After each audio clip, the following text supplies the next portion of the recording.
नमस्कार दोस्तों, संप्रज्ञान चैनल पर आपका स्वागत है। द आर्ट ऑफ लिविंग श्रृंखला के इस तीसरे और बहुत ही महत्वपूर्ण अध्याय में आज हम दुख के तत्काल कारण को समझेंगे। एस.एन. गोयनका जी की शिक्षाओं के माध्यम से हम जानेंगे कि हमारे दुखों का असली कारण क्या है और उसका समाधान कहाँ छिपा है। गोयनका जी कहते हैं कि वास्तविक दुनिया उन परियों की कहानियों की दुनिया जैसी बिल्कुल नहीं है जिसमें हर कोई हमेशा सुख से रहता है। हम इस सच्चाई से बच नहीं सकते कि जीवन अपूर्ण, अधूरा और असंतोषजनक है। यह दुख के अस्तित्व की सच्चाई है। वे समझाते हैं कि इस वास्तविकता को देखते हुए हमारे लिए यह जानना महत्वपूर्ण है कि क्या दुख का कोई कारण है, और यदि है तो क्या उस कारण को हटाना संभव है ताकि दुख को दूर किया जा सके। यदि हमारे दुख का कारण बनने वाली घटनाएं केवल यादृच्छिक, रैंडम होती हैं, जिन पर हमारा कोई नियंत्रण या प्रभाव नहीं हो सकता, तो हम शक्तिहीन हैं और हमें दुख से बाहर निकलने का रास्ता खोजने का प्रयास छोड़ देना चाहिए। या यदि हमारे दुख किसी सर्वशक्तिमान सत्ता द्वारा एक मनमाने और रहस्यमय तरीके से निर्धारित किए जाते हैं, तो हमें यह पता लगाना चाहिए कि उस सत्ता को कैसे प्रसन्न किया जाए ताकि वह हम पर और दुख न ढाए। गोयनका जी बताते हैं कि बुद्ध ने यह महसूस किया कि हमारा दुख केवल संयोग का परिणाम नहीं है, इसके पीछे कारण है, जैसे सभी घटनाओं के पीछे कारण होते हैं। कारण और कार्य का नियम कर्म सार्वभौमिक है और अस्तित्व का आधार है, और न ही ये कारण हमारे नियंत्रण से बाहर हैं। वे कर्म को समझाते हुए कहते हैं, कर्म शब्द इसके अधिक प्रचलित संस्कृत रूप कर्म को लोकप्रिय रूप से भाग्य के अर्थ में समझा जाता है। दुर्भाग्य से इस शब्द का अर्थ बुद्ध के कर्म के आशय से ठीक विपरीत है। भाग्य वह है जो हमारे नियंत्रण से बाहर है, विधाता का आदेश जो हम में से प्रत्येक के लिए पहले से निर्धारित है, जबकि कर्म का शाब्दिक अर्थ है कर्म या क्रिया। हमारे अपने कर्म ही उन सभी चीजों के कारण हैं जिनका हम अनुभव करते हैं। सभी प्राणी अपने कर्मों के स्वामी हैं, अपने कर्मों के वारिस हैं, अपने कर्मों से उत्पन्न होते हैं, अपने कर्मों से बंधे हैं। उनके कर्म ही उनकी शरण है। जैसे उनके कर्म होंगे निम्न या श्रेष्ठ, वैसा ही उनका जीवन होगा। गोयनका जी आगे कहते हैं, जीवन में हम जिस भी चीज का सामना करते हैं वह हमारे अपने कर्मों का परिणाम है। नतीजतन हम में से प्रत्येक अपने कर्मों का स्वामी बनकर अपने भाग्य का स्वामी बन सकता है। हम में से प्रत्येक व्यक्ति उन कर्मों के लिए जिम्मेदार है जो हमारे दुख को जन्म देते हैं। हम में से प्रत्येक के पास अपने कर्मों में दुख को समाप्त करने का साधन है। बुद्ध ने कहा, तुम अपने स्वामी स्वयं हो, तुम अपना भविष्य स्वयं बनाते हो। वे हमारी वर्तमान स्थिति का वर्णन करते हुए कहते हैं, अभी की स्थिति में हम में से प्रत्येक व्यक्ति उस अंधे व्यक्ति की तरह है जिसने कभी गाड़ी चलाना नहीं सीखा और वह एक व्यस्त राजमार्ग पर तेज गति से दौड़ती कार के पहिए के पीछे बैठा है। यह संभावना नहीं है कि वह बिना किसी दुर्घटना के अपनी मंजिल तक पहुंच पाएगा। वह सोच सकता है कि वह कार चला रहा है, लेकिन वास्तव में कार उसे चला रही है। यदि वह दुर्घटना से बचना चाहता है, मंजिल तक पहुंचना तो दूर की बात है, तो उसे अपनी आंखों से पट्टी हटानी चाहिए, वाहन चलाना सीखना चाहिए और जितनी जल्दी हो सके उसे खतरे से बाहर निकालना चाहिए। इसी तरह हमें यह जानना होगा कि हम क्या करते हैं और फिर ऐसे कर्म करना सीखना होगा जो हमें उस ओर ले जाएं जहां हम वास्तव में जाना चाहते हैं। गोयनका जी कर्मों के प्रकार बताते हुए कहते हैं, 3 प्रकार के कर्म होते हैं, शारीरिक, वाचनिक और मानसिक। आमतौर पर हम शारीरिक कर्मों को सबसे अधिक महत्व देते हैं, वाचनिक कर्मों को उससे कम और मानसिक कर्मों को सबसे कम। किसी व्यक्ति को पीटना हमें उसे अपमानजनक शब्द कहने से ज्यादा गंभीर कर्म लगता है, और ये दोनों उस व्यक्ति के प्रति एक अव्यक्त दुर्भावना से अधिक गंभीर लगते हैं। निश्चित रूप से प्रत्येक देश के मानव निर्मित कानूनों के अनुसार यही दृष्टिकोण होगा, लेकिन धम्म यानी प्रकृति के नियम के अनुसार मानसिक कर्म सबसे महत्वपूर्ण है। एक शारीरिक या वाचनिक कर्म उस इरादे के अनुसार पूरी तरह से अलग महत्व ले लेता है जिसके साथ वह किया जाता है। वे एक उदाहरण देते हैं। एक सर्जन अपने स्केल पेल छुरी का उपयोग जीवन रक्षक आपातकालीन ऑपरेशन करने के लिए करता है, जो असफल हो जाता है, जिससे रोगी की मृत्यु हो जाती है। एक हत्यारा अपने खंजर का उपयोग अपने शिकार को छुरा घोंपकर मारने के लिए करता है। शारीरिक रूप से उनके कर्म समान हैं, जिनका प्रभाव भी समान है, लेकिन मानसिक रूप से वे दो ध्रुवों की तरह अलग हैं। सर्जन करुणा से कर्म करता है, हत्यारा घृणा से। प्रत्येक को जो परिणाम मिलेगा वह उसके मानसिक कर्म के अनुसार पूरी तरह से अलग होगा। वे आगे समझाते हैं, इसी तरह वाणी के मामले में इरादा सबसे महत्वपूर्ण है।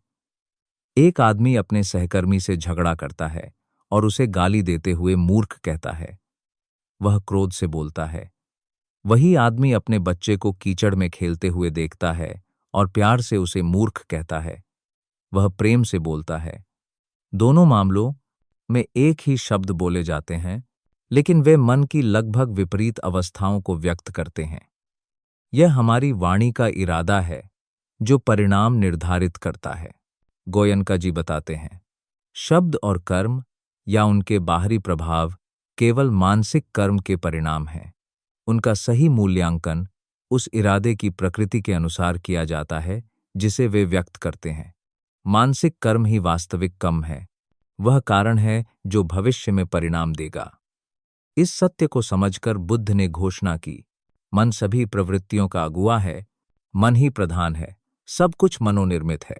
यदि कोई दूषित मन से बोलता या कर्म करता है तो दुख उसके पीछे वैसे ही चलता है जैसे गाही का पहिया उसे खींचने वाले पशु के खुरों के पीछे चलता है।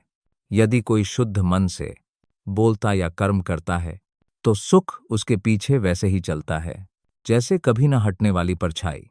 गोयनका जी दुख के मूल कारण पर प्रकाश डालते हुए कहते हैं, लेकिन कौन से मानसिक कर्म हमारे भाग्य का निर्धारण करते हैं?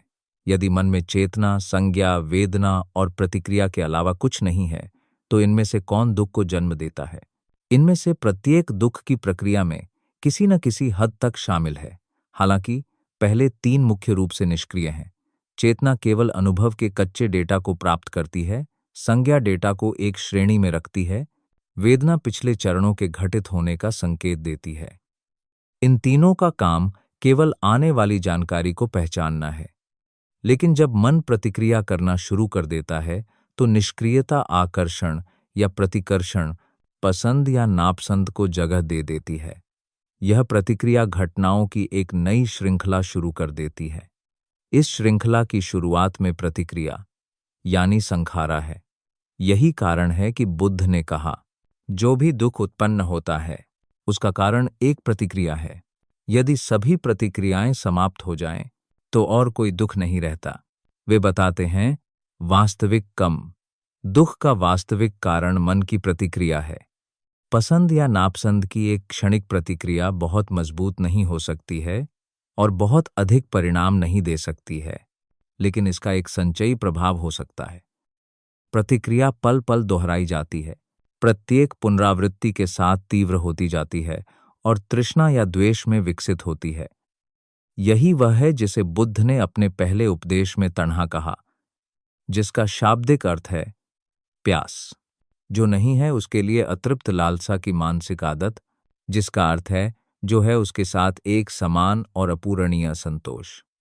और जितनी मजबूत लालसा और असंतोष होता है, उतना ही गहरा उनका प्रभाव हमारी सोच, हमारी वाणी और हमारे कर्मों पर पड़ता है, और वे उतना ही अधिक दुख पैदा करेंगे।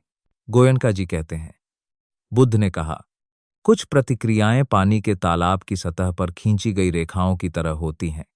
जैसे ही वे खींची जाती हैं, वे मिट जाती हैं। अन्य रेतीले समुद्र तट पर खींची गई रेखाओं की तरह होती हैं। यदि सुबह खींची जाएं तो रात तक चली जाती हैं, ज्वार या हवा से मिट जाती हैं। अन्य छेनी और हथौड़े से चट्टान में गहराई से काटी गई रेखाओं की तरह होती हैं। वे भी मिट जाएंगी जब चट्टान का क्षरण होगा, लेकिन उन्हें गायब होने में युगों लगेंगे। वे आगे कहते हैं, हमारे जीवन के प्रत्येक दिन मन प्रतिक्रियाएं उत्पन्न करता रहता है, लेकिन यदि दिन के अंत में हम उन्हें याद करने की कोशिश करें, तो हम केवल एक या दो को ही याद कर पाएंगे जिन्होंने उस दिन गहरी छाप छोड़ी थी। फिर यदि एक महीने के अंत में हम अपनी सभी प्रतिक्रियाओं को याद करने की कोशिश करें, तो हम केवल एक या दो को ही याद कर पाएंगे जिन्होंने उस महीने सबसे गहरी छाप छोड़ी थी। फिर एक वर्ष के अंत में हम केवल एक या दो प्रतिक्रियाओं को याद कर पाएंगे जिन्होंने उस वर्ष के दौरान सबसे गहरी छाप छोड़ी थी। इस तरह की गहरी प्रतिक्रियाएं बहुत खतरनाक होती हैं और भारी दुख की ओर ले जाती हैं। गोयनका जी निष्कर्ष निकालते हुए कहते हैं, इस तरह के दुख से बाहर निकलने का पहला कदम इसकी वास्तविकता को स्वीकार करना है, एक दार्शनिक अवधारणा या आस्था के रूप में नहीं, बल्कि अस्तित्व के एक तथ्य के रूप में जो हम में से प्रत्येक को हमारे जीवन में प्रभावित करता है। इस स्वीकृति और दुख क्या है और हम क्यों दुख भोगते हैं, इसकी समझ के साथ हम संचालित होने के बजाय चलाना शुरू कर सकते हैं। अपनी प्रकृति को सीधे अनुभव करना सीखकर हम खुद को दुख से बाहर ले जाने वाले मार्ग पर स्थापित कर सकते हैं। अंत में गोयनका जी बीज और फल की एक सुंदर उपमा देते हुए इस नियम को समझाते हैं। गोयनका जी कहते हैं कि जैसा कारण होगा वैसा ही प्रभाव होगा, जैसा बीज होगा वैसा ही फल होगा, जैसा कर्म होगा वैसा ही परिणाम होगा। वे एक कहानी सुनाते हैं। एक ही मिट्टी में एक किसान दो बीज बोता है, एक गन्ने का बीज, दूसरा नीम के पेड़ का बीज, जो एक उष्णकटिबंधीय पेड़ है और बहुत कड़वा होता है। एक ही धरती में दो बीज एक ही पानी, एक ही धूप, एक ही हवा प्राप्त करते हैं। प्रकृति दोनों को एक ही पोषण देती है। दो छोटे पौधे निकलते हैं और बढ़ने लगते हैं। और नीम के पेड़ का क्या हुआ? यह अपने हर रेशे में कड़वाहट के साथ विकसित हुआ, जबकि गन्ना अपने हर रेशे में मिठास के साथ विकसित हुआ। प्रकृति, या यदि आप चाहें तो भगवान, एक पर इतने दयालु और दूसरे पर इतने क्रूर क्यों हैं? वे समझाते हैं, नहीं नहीं, प्रकृति न तो दयालु है और न ही क्रूर। यह निश्चित नियमों के अनुसार काम करती है। प्रकृति केवल बीज की गुणवत्ता को प्रकट होने में मदद करती है। सारा पोषण केवल बीज को उस गुणवत्ता को प्रकट करने में मदद करता है जो उसके भीतर निहित है।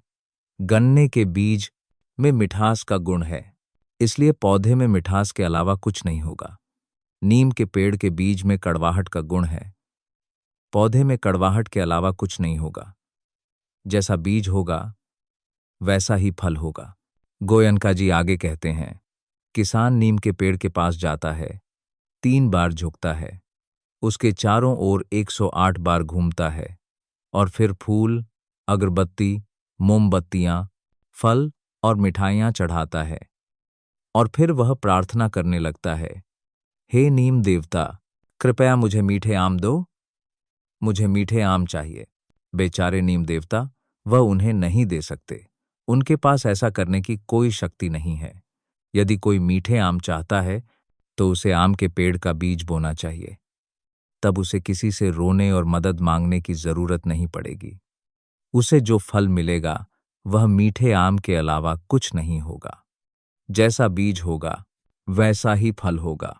गोयनका जी अंत में कहते हैं, हमारी कठिनाई, हमारा अज्ञान यह है कि हम बीज बोते समय बेपरवाह रहते हैं।